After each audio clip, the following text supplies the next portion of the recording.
Brought to you by PrayLatin.com, makers of prayer cards featuring complete English phonetic renderings of Latin pronunciations. For the past 2 years, there has been brewing in India a hot debate on the liturgy.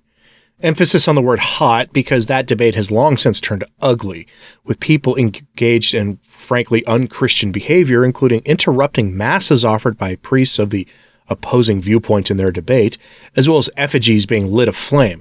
You get the idea. The debate is unlike anything we're used to seeing in the West, and weirdly, Francis has aligned himself with the more traditional side of the argument here, but not for any traditional reason, really. It may seem unusual to those of you not familiar with what's going on in India, so I'm going to give you a summary of what's going on. The Second Vatican Council issued at least one document that is unequivocally good, the document on the Eastern Liturgies. The Council instructed the Eastern rites of the Catholic Church to stop altering their liturgical practices to look more Roman, because they were doing that and had been for quite some time. And instead, the instruction from the Council was to retain and preserve their traditional liturgical practices. I know it's a very strange document brought to you by the same people who wrote Sacrosanctum Concilium, which is the document that was used to justify the promulgation of the Novus Ordo Missae and the banishment of the traditional Latin Mass, but yes, the Council got this one right. The Eastern rites should preserve and protect their traditional liturgical practices. They should. And then they should keep them authentic to the liturgical tradition. Meaning, in plain language, the Byzantine rite should remain Byzantine. The Maronite rite should remain Maronite. For the purposes of our discussion here, the Syro-Malabar rite should remain Syro-Malabar. And if the bishops of the East had listened to the Council on that score, we wouldn't be talking about this story right now. So needless to say, you're going to find Novus Ordo additions or substitutional practices in the Eastern rites in some places. The Eastern liturgies have been described to me by Eastern Catholics as a hot mess because the spirit of novelty and innovation in the Church has made its way to the East, regardless of what the intentions of the Council actually were on that. Which brings us to the Syro-Malabar rite. In the past few years, a debate has erupted about the liturgy in India. The key word is erupted. The debate turned hot very, very quickly, leading to some really wicked things happening that no Catholic should ever endorse. In fact, things got so ugly that Rome has been forced to act.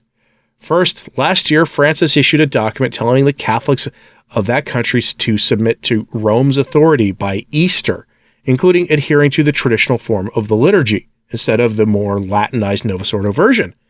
They didn't comply. Effigies were lit up, cathedrals marred by protest, laity taken to the streets. It was ugly and, well, secular, frankly, in how they handled it. Catholics don't act the way they acted in India in this case. They just don't. They're not supposed to anyway, not with the handling of an internal church dispute. But things suddenly came to a head when we got this story here. Head from katholisch.de, the official news arm of the German Bishops' Conference. Pope takes action in liturgical dispute. Don't become a sect. Do you remember how canon law requires bishops to submit their resignation at the age of 75? And you know that traditionally whoever is sitting on the throne of Peter can decide to accept the resignation when it's submitted or just ignore it? Francis had been ignoring the resignation letter of the bishop who opposed modernism in India the most strongly. He was actually the biggest voice for tradition, thus adding fuel to the fire of this debacle. It's a weird dichotomy that we're watching here. Out of the blue, Francis accepts the resignation and sent a decent bishop into retirement and placing a new bishop in charge of the diocese in question, where all this is taking place. So, from the article, quote, in the Syro-Malabar liturgical dispute, Pope Francis replaced the leadership of the major archdiocese of Ernakulam and Gamli and addressed the faithful with an urgent video message. On Thursday, the Holy See press office said the Pope had accepted requests for resignation from Major Archbishop George Alancherry and the Apostolic Administrator Andrews Tazath. Until a new major archbishop is appointed, the major archdiocese will be led by the Bishop Emeritus of the Eparchy of St. Thomas of Melbourne, Bosco Puther. End quote. So Francis also issued a direct warning to the laity in that video message referenced there, and I have the translated words of his message here for you. Quote, he said, I know that for years some people who should be examples and true teachers of communion, especially presbyters, been urging you to disobey and oppose the decisions of the synod. Brothers and sisters, do not follow them. discussion, when it is not peaceful, breeds violence. And among you there has been and is violence, especially against those among you who want to remain in communion and celebrate as your church has established." Francis continued, I too have urged you several times to be docile to your church. How can it be Eucharist if you break communion, if you disrespect the Blessed Sacrament amid struggles and brawls? I know there are reasons for opposition that have nothing to do with the celebration of the Eucharist or even the liturgy. They are worldly reasons. They do not come from the Holy Spirit. If they don't come from the Holy Spirit, they come from elsewhere, meaning Satan. The Pope added, "See to it that by Christmas 2023 your archdiocese humbly and faithfully agrees to catch up with the rest of your church, respecting all the directions of your synod. Please be vigilant. Be careful that the devil does not cause you to turn into a sect. You are churches, do not become a sect.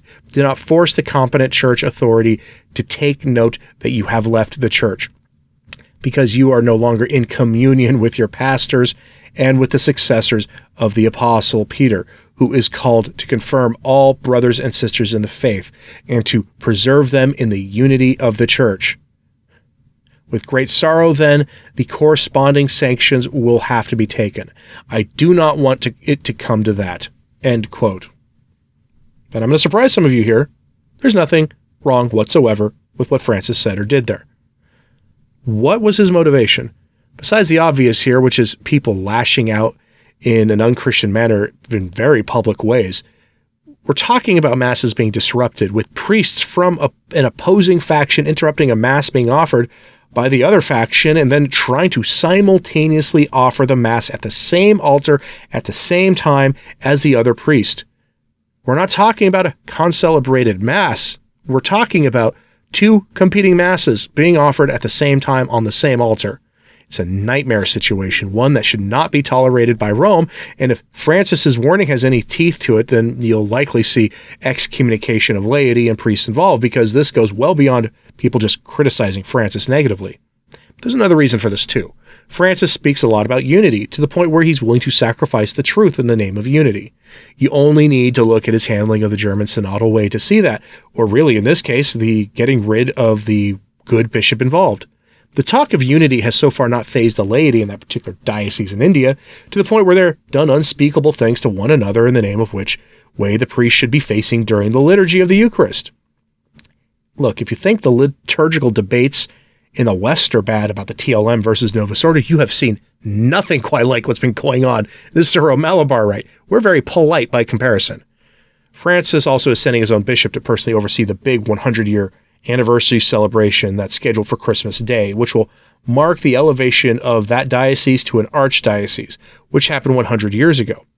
But people in the diocese are even disputing that, quibbling over the date, since it was actually elevated to an archdiocese on December 21st, 1923, which is what makes this all the more peculiar.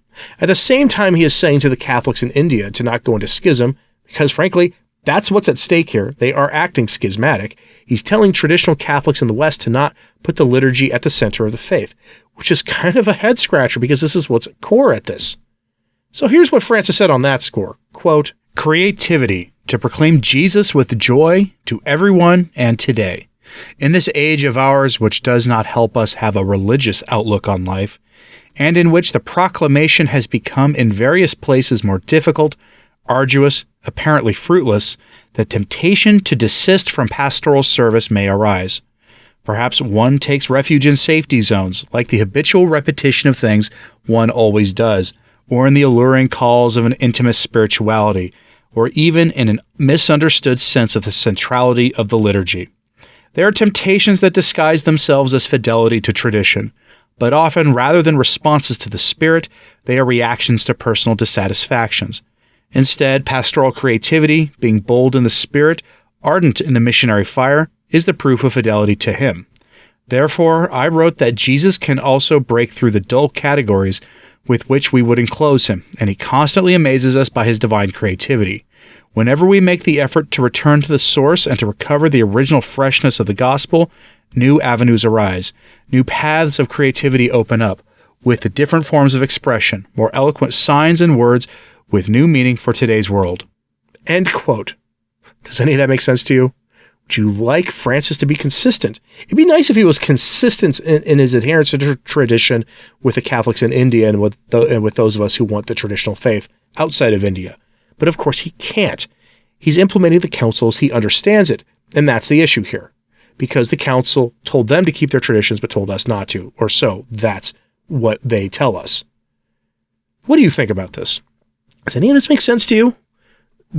Do you admire the way the more boisterous, we'll say, laity in India are defending their Novus Ordo masses, basically? Because that's what they're doing. They take the Syro-Malabar, very traditional liturgical rite, and they want their masses to look more like the Novus Ordo, because that's the way the rest of the church offers the mass. That's their reasoning. But do you admire the energy with which they defend their innovations and wish that maybe trads had some of that here in the West? Do you think this has gone way too far and that that calmer head should prevail and that maybe on this score they should actually submit to Rome? Well, let me know your thoughts on all of this in the comments, please. And like and subscribe if you haven't. It does help. So does sharing this on social media. That helps a lot too. And as always, pray for the church. I'm Anthony Stine. Ave Maria.